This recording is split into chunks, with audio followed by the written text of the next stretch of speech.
Hi, I'm Screenwriter Dan Ewen, and you're watching Real Talker. Yeah, I'm excited to talk to you. I really enjoy the film. It's a lot of fun. Tell me your initial concept to it. How did it come about? Kind of the birth of this film.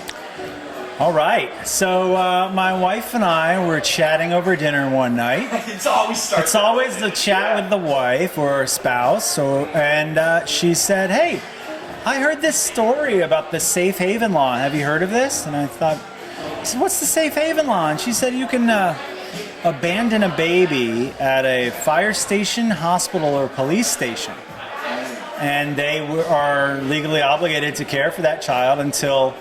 I don't think most people know this. No, and it's in about 40 states have this law, and it means that these first responders are actually responsible for that child until child services can come. And I immediately thought, babies and firemen, that's my very mercenary muscle. I thought, oh my gosh, this is one of those sexy fireman calendars come to life, where I thought, oh my gosh, you take these Marines of firefighting, these people who risk everything and dive into raging infernos without a second thought, suddenly having to deal with a screaming toddler. And that was very interesting to me. And so a producer named Sean Robbins and I had become friendly, and I just call it an open door. You want to create as many of those in town as you can, where even if it's a one-liner or a paragraph, you have a comfortable conduit where you can bounce that off of this producer and see what he thinks. And I just wrote him about the safe haven law. I said, "What do you think? Firemen and kids." That simple. And it just wrote back. He said, "Could have been a drama too, potentially." No, it could have been. He said, "Can you come in tomorrow?" But so Sean had begun working with a gentleman named Todd Garner, and Todd Garner made Daddy Daycare and Cheaper by the Dozen. He was at Revolution Studios when they did Are We There Yet? Todd Garner has made that exact kind of movie that during its heyday, there was one of these every other month. Oh yeah, 90s. The Game Plan, School of Rock. Take a guy who has no business being around kids and do it, and just wackiness ensues. And they stopped making those kind of movies. And so what I love is Todd stuck with it and kept saying, these movies work. Someone's going to make this movie again. And we're going to be all over it with this firemen and kids thing. And I had left, this script was on life support. Because they had stopped making, it kind of comes in waves. Types of movies come in waves. Romantic movies disappear. Romantic comedies too disappeared. Rom-coms disappear, and then all of a sudden, hey, suddenly people like romance. They've liked romance all along. Right. It just becomes a cyclical thing. And so, for years, Todd, anytime he took a meeting at a place that might make medium-sized movies like this, medium budget, he would slide a piece of paper across the table that had the name of all those movies he made and the box office they made next to them. And he said, "Dan, I'm going to do that in every meeting I take until I sell this movie." And it was years later, I was on a Disney show called Walk the Prank, and I was sitting there writing, and I looked down, my phone's buzzing, and it's Todd and Sean calling. And Paramount Players was willing to take a chance on Firemen and Kids. I said, "Go with God." This is like a zombie to me. This is like the script had dug itself out of a grave and was drooling, stumbling toward me. I said, "Go with God. Do what you got to do with it. Get it to Cena. Go for it." And then it all happened relatively quickly. Suddenly, look, once John Cena, could you do better? You want someone who can believably be jumping out of airplanes into raging infernos, and you believe it. He looks the part, and kids love him too. He looks the part. Kids love him. And he spent his entire adult life being thrown around like a rag doll. Yeah. And so you can put him on a set and attach him, yank him, fling him all over the place, which is what happens to him in the movie. He's at the mercy of these kids. And suddenly he says, "I'm interested," and it's a go. And Andy Fickman comes on board. And suddenly you're looking at a calendar. So it's amazing. Nothing is ever dead. I did the first draft of Playing with Fire 14 years ago. Oh, unbelievable. 14 years ago. And there's stops and starts. Teenagers by then. And people say, yes, no, I did. So I had no kids at first. And then I got 11-year-olds now. I took my 11-year-olds to the premiere in New York 2 weeks ago. Wow. And I had no kids. They weren't even a twinkle in my eye when I first read it. Script is older than my children. But it has these stops and starts. And so the number of planets, I can't stress enough, the number of planets that have to align for something to roll camera, it's an insane number of planets. And, I commend Todd Garner for sticking with it.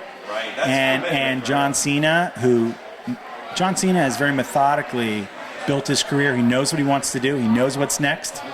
And for something that speaks to his skill set, that really fits his skill set, and he had a feeling this would resonate with families, and he was right. We're so pleased with our opening weekend, way above expectations.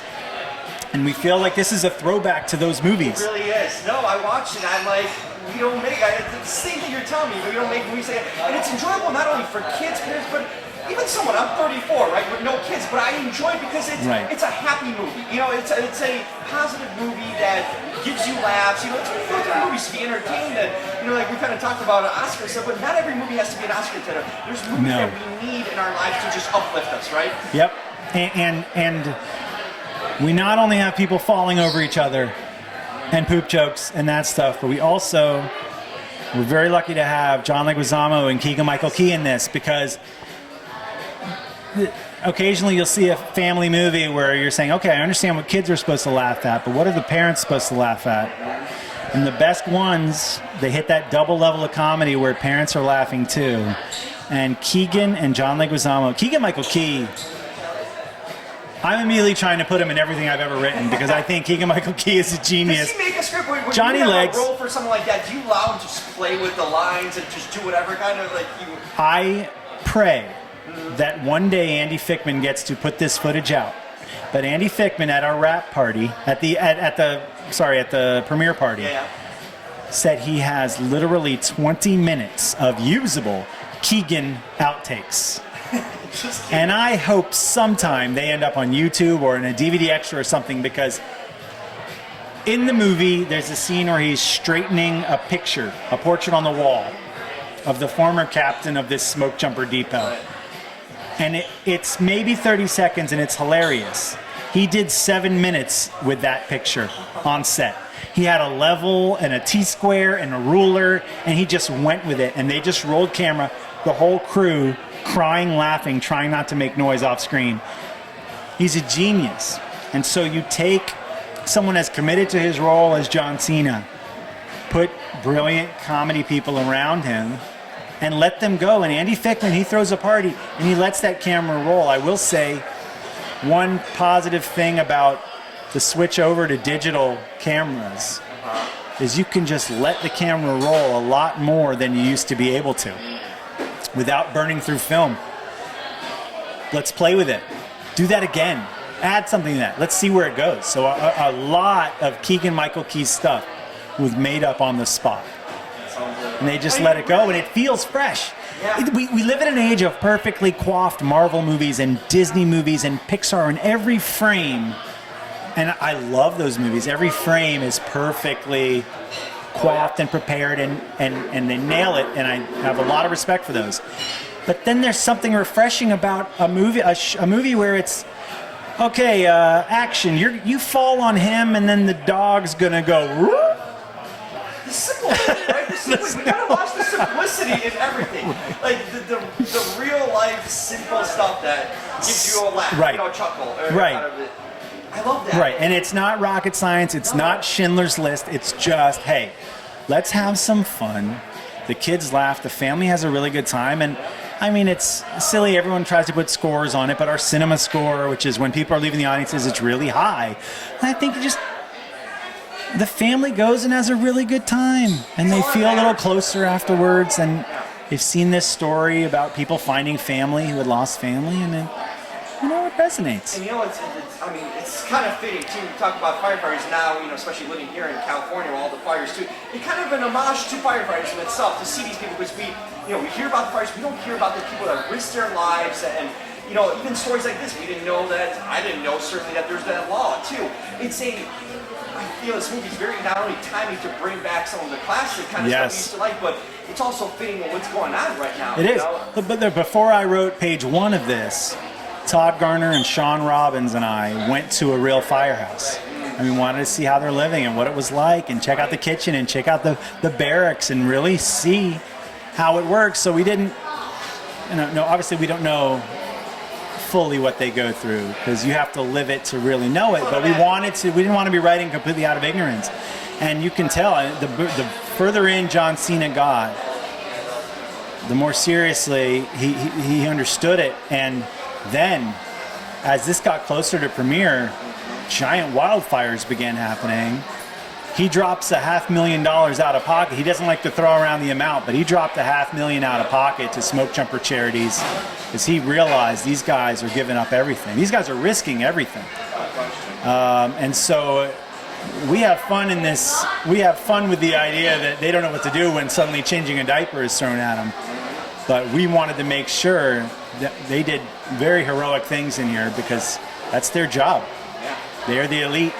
No question. And unsung heroes, everyday heroes. The unsung heroes, and without them, you see when these fires really get going, how fast they're chewing up acreage. Too fast for people to get out if there aren't people standing in their way. And these guys get out there and stand in its way. And yeah, God bless them. I want to kind of end off on a note.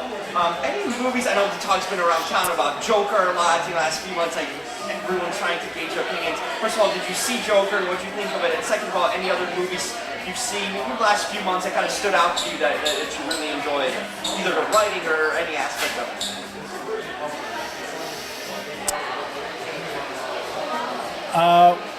Joaquin Phoenix is a genius. This is really it. He's a genius. For that to be the most profitable superhero movie of all time is pretty phenomenal. Because there was a feeling that, well, superhero movies are all about spectacle. But I think what Stan Lee would have told you years and years and years ago is it's about character first. It's about origin. Origin is everything. You're not going to feel that character unless you know that origin. So I loved seeing a character study. I love that, and I think you'd have to call him the favorite to take home the hardware at the Academy Awards. Gosh, let's see. I'm trying to think, what's the last? Do you like to stick with comedy, or is there a specific genre that you like to enjoy watching at it? No, I like... the one genre I don't pay too much attention to horror. I don't know why. Interesting. I'm not into being scared. I'm into being surprised. I'm into crying, super into crying, and I'm definitely into laughing. God, what's the best movie I saw this year? There's a lot of good stuff going on. There has been a lot of good stuff. Is there what's the teen one? This is so unprofessional, but I've been here a while. The teen one with the two girls. Oh, Booksmart. Booksmart. Yes. Gee, I really enjoyed it. It's a guy who writes kind of comedy. How did you think of that one? That was, brilliant movie. So relatable. I love Booksmart because it felt genuine. And so often as writers were kind of approximating, trying to maybe find some truth. Then when you see something and this feels like real people talking. Yeah. I liken it to Swingers. The first time I saw Swingers, and it felt more. You could almost forget you were watching characters talking because the interaction felt so genuine. These are guys we know, kind of you've seen. Yes, that's yes. the sort of thing. They're like guys we know. So Booksmart, I thought, pulled off a real magic trick. Harder than it looks. Yeah.